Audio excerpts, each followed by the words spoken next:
Isa sa mga nagapangunang industriya sa pungsod Pilipinas ang turismo. Kag isa sa mga nagapanguna man nga destinasyon sa pungsod ang Western Visayas bango diri na hamtang ang isa ka world-class nga Boracay Island. Apang inilang Boracay ang atraksyon sa rehiyon. Sa nagkalain-lain nga probinsya, madamo pa sa mga destinasyon nga pwede padulungan. Magluwas sini bantugman ang Region 6 sa mga manamit kag pinasahi nga pagkaon sa mga pumuluyo nga mainabi-abihon. Makapuso sa tinutuyo nga mapasanyog ang turismo. Isa ka national convention sang Association of Tourism Officers of the Philippines ang igapatigayon sa isla sang Boracay sa probinsya sa Aklan sa October 4 to 6 ini nga tuig. Kaangot sini, makaupod ta subong aga ang ATOP National President kag Iloilo City Tourism Officer nga si Ms. Jonel Andy Vinagracia, upod man ang ATOP Vice President for the Visayas and at the same time Tourism Officer sang Banwa sang Leganes Iloilo nga si Mr. Jerry Anas. Good morning, Ma'am Jonel, kag good morning man Sir Jerry. Welcome sa GMA Regional TV Early Edition. Good morning, Jan. Good morning sa tanan nga nagapalamati subong kag nagalantaw sang GMA. Mayong aga dyan. Happy kami nga rin na makamiliwat sa GMA. Thank you very much for your time, ma'am, sir. No? Una ta nga pamangkot sa bugos nga pungsod. Nga adirigid sa isla sa nga Boracay sa probinsya sa Aklan napilian sang ATOP nga mangin venue sang aton nga National Convention. At para hatagan kita ikaw sang backgrounder, no? Before the pandemic, ang ATOP National Convention was already held here sa Iloilo City. Kag naga-rotate ini siya, Visayas, Mindanao, and Luzon. Last year, dito kita sa Tagaytay. And this year, nagbalik sa Visayas. And nakita naton nga may revenge travel, kagkadamo gid sang requests from the tourism officers from all over the country nga wala pa sila nakatapak sang Boracay. So this is a good chance nga ma-showcase naman naton ang Boracay sa ila after the pandemic, after the closure, kung ano nakatahom ang Western Visayas. Yes, and actually hambal ni Ms. Jonel na gina-rotate ang convention like Luzon, Visayas, and Mindanao. And next year, ara naman kita sa Mindanao, and nagbid na ang SOCSARGEN, ang SOCS na region, to host the 2024 na National Convention. 2024, our 25th convention. Okay. Ma'am, sir, this is a national convention, so ina-expect tanan gid no nga mga tourism officers ma-participate. Pila gid ang gina-expect naton nga ma-join sa ining national convention naton?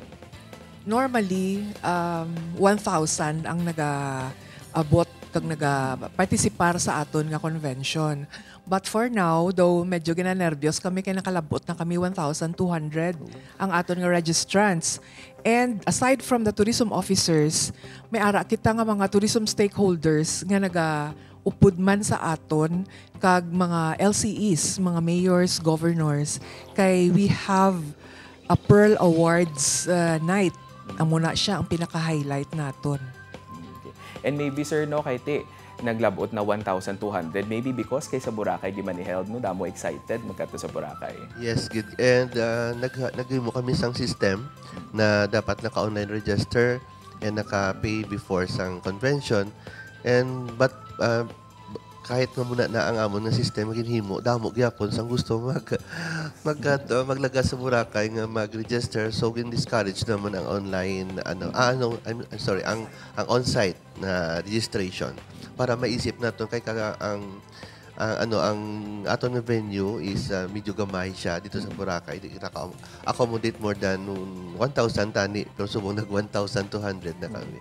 So siguro ang sa ginhambal ni President Jonel na damo pa mga tourism officers wala ka pa Boracay, especially from Mindanao and far Luzon. So that's why ang damo gid ang gusto makadto sa Boracay.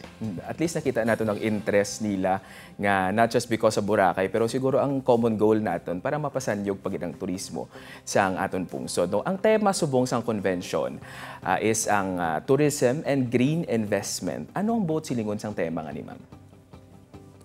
Okay.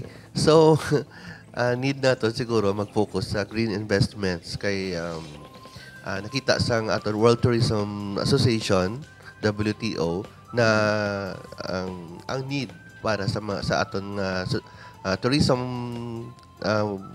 tourism program ang sustainability, especially nga damo na kita experience nga mga calamities and climate change gid. So ang pinaka ka-focus sa tourism is the green. So like we have na green restrooms, green building, green hotels. Okay. So bali ma'am closely linked gid no gali ang environment sa tourism kung dantaw naton sini. Yes, kay kung hindi naton mapahalagahan ang aton nga environment, ang aton nga turismo maapektuhan gid. The reason why ang aton nga mga plenary speakers, experts to talk on green investment and tourism sa October 5. So, dapat nga ma-apprise man ang aton nga mga tourism officers and even the LCEs kung ano bala ang mga trending subong nga mga technology para nga masalbar ang aton nga environment. Kag may mga best practices nga pwede naton ma-share sa iban pa nga mga LGUs para nga mai-apply man sa ilang mga respective destinations. So, green investment and tourism, it has to be kinahanglan sabat naton ang address like sa climate change nga na sabat kagina ni Jerry, environmental protection, kag ang pag-sustain naton sa aton nga mga destinations para sa aton future generation. Okay, that's good to hear, no, ma'am, sir. Ang highlights ng activities sa National Convention, ang Pearl Awards. Ano ang gina-expect naton sa Pearl Awards ngayon, ma'am? Sa Pearl Awards, dira i-feature ang tanan nga best practices sang different LGUs from all over the country. And we are very happy nga sang una, almost 100 plus lang ang entries nga na-receive naton nga nagapartisipar sa Pearl Awards. But now, dito sa Boracay, we've already received more than 300. Kag very diverse ang mga submissions.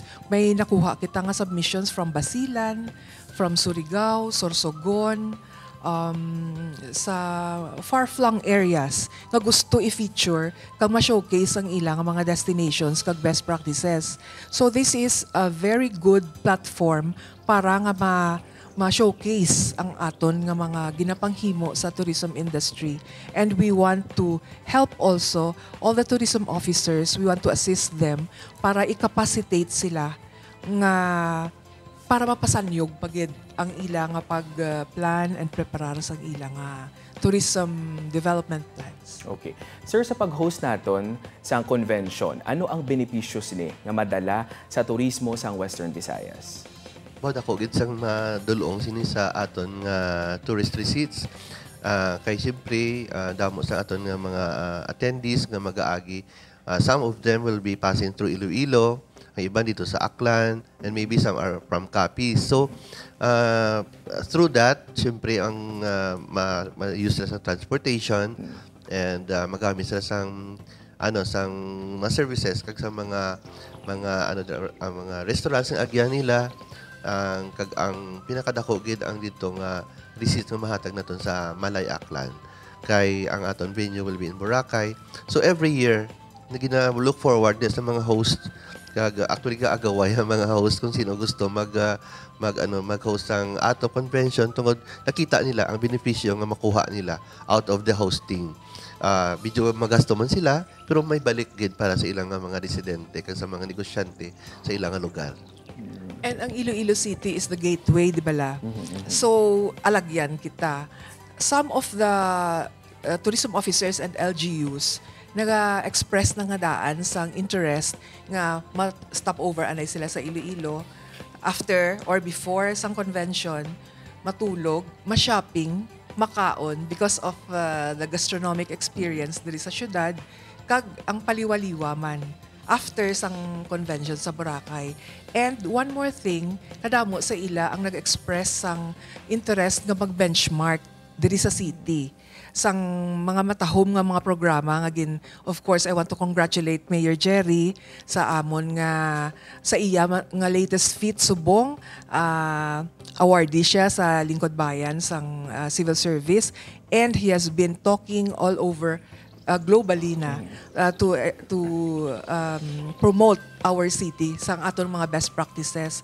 So isa ang Iloilo City ka destination kag ang nearby mga municipalities nga pag-aagyan sini sang aton nga mga delegates from Bacolod, from Cebu, from Negros, nga makabenepisyo gid ang aton nga ekonomiya diri sa Western Visayas. Okay. Thank you very much, Ma'am Junel, Sir Jerry, sa inyong time diri sa amon sa GMA Regional TV Early Edition. Salamat, GMA. Salamat sa oportunidad.